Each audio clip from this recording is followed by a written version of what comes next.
E aí, Borman aqui. E sabe aquele cara do seu trabalho que, em qualquer oportunidade, ele vai soltar aquela opinião que ninguém perguntou pra ele? Ou aquele seu amigo que fica se vitimizando porque simplesmente não ganhou o carro que o pai dele prometeu dar naquele ano?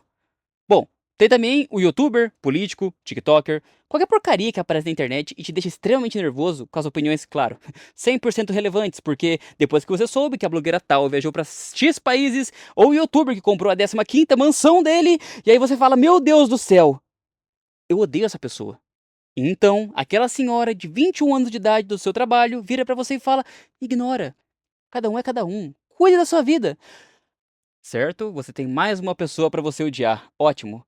Só que você claramente não consegue ignorar essas pessoas. Você fica ruminando isso, passando raiva. E aí você se pergunta: por quê? Por que essa pessoa específica me afeta tanto? Tem tanta gente no mundo, por que exclusivamente você? Bom, eu não sei se você sabe, mas a resposta está muito mais perto do que você imagina. Sim, é você o culpado. E eu vou te explicar o porquê, calma, não precisa me atacar agora. Você já ouviu falar de sombra? Tem um psicólogo muito famoso chamado Carl Jung. Ele simplesmente falou a seguinte frase: tudo que você não aceita em você mesmo, você odeia no outro. E quer ver como isso é real? Sabe como eu disse aquela pessoa que se vitimiza? Pergunta pra você mesmo: quando foi a última vez que você fez isso? E quais foram as consequências? O Mano Jun chamava isso de sombra. É a parte de você que ficou no escuro. Tudo que você aprendeu desde pequeno que não é correto ou aceitável, você foi empurrando pra dentro, escondendo. Você fingiu que simplesmente isso não existia. Só que, claro, como tudo na vida, nada some, fica lá. E quando você vê isso em outra pessoa, algo dentro de você reage. Não de curiosidade, de ódio, ódio mortal. Porque no fundo você reconhece, não a pessoa. Você reconhece você mesmo nela. Durante meu período na faculdade, eu conheci vários tipos de pessoas. E uma delas era aquela pessoa que te fazia questão de te falar que não gostava de gente falsa perto dela.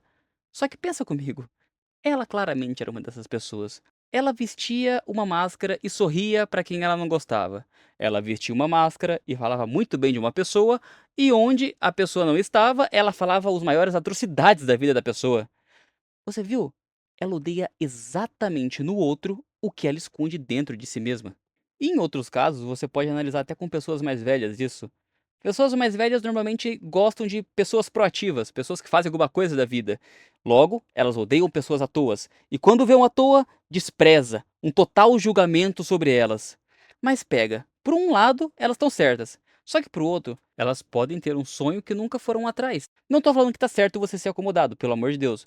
Mas essas pessoas têm um sonho que nunca saiu do papel. Logo, elas sempre foram pessoas proativas e nunca ficaram acomodadas. Então, é mais fácil você odiar quem parou do que admitir que você também parou.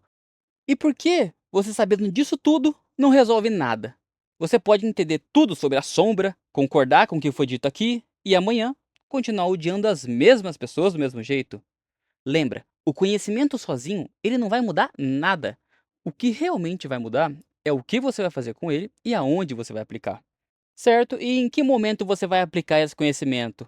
Ele começa num momento bem específico, se você parar para notar, que é exatamente no momento que você vê aquela pessoa e ela tá fazendo exatamente aquela coisa que te deixa extremamente nervoso. Aquele momento que você, ou melhor, aquele momento que o ódio toma conta de você e você começa a despejar ódio sobre a pessoa, fisicamente, verbalmente, mentalmente ou até em maneiras piores que eu não vou falar aqui.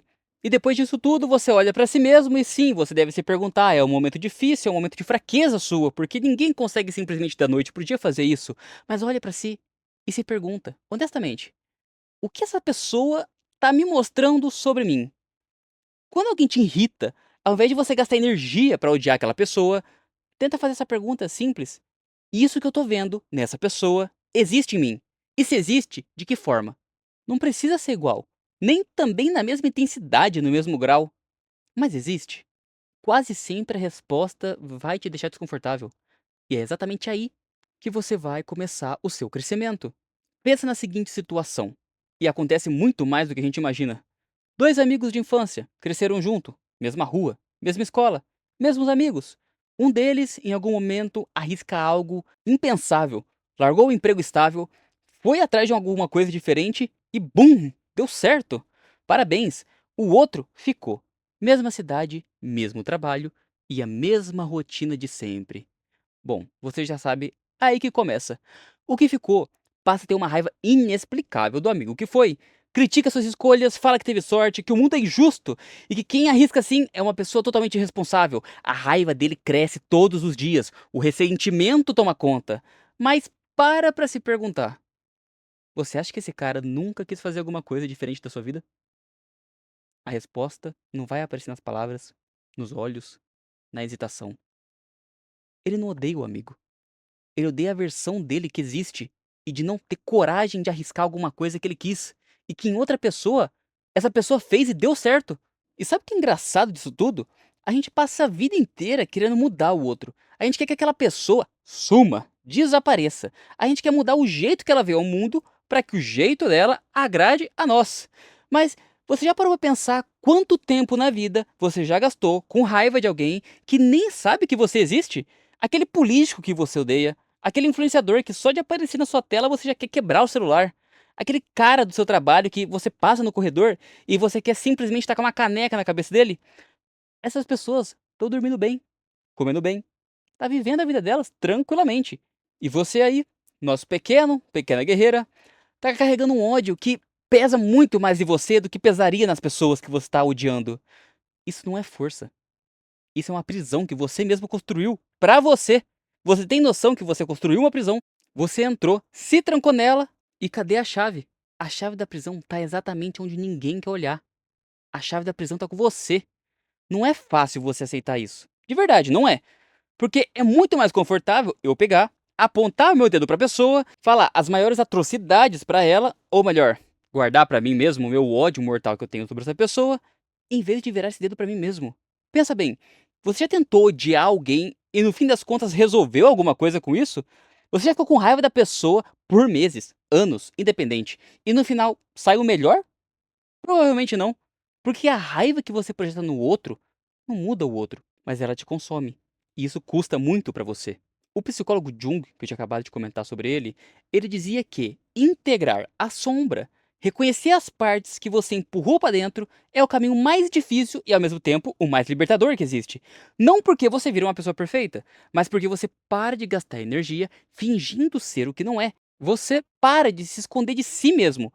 E aí que alguma coisa interessante acontece. As pessoas que te irritavam tanto começam a perder o poder sobre você, não porque elas mudaram, mas porque você começou a se reconhecer nelas. E da próxima vez que alguém começar a te irritar, e vai acontecer, pode ter certeza, tenta fazer uma coisa simples antes de explodir.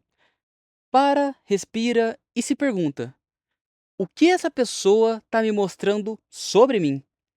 Pode ser a pergunta mais desconfortável que você já fez, mas também pode ser o começo de algo muito mais interessante do que o próprio ódio.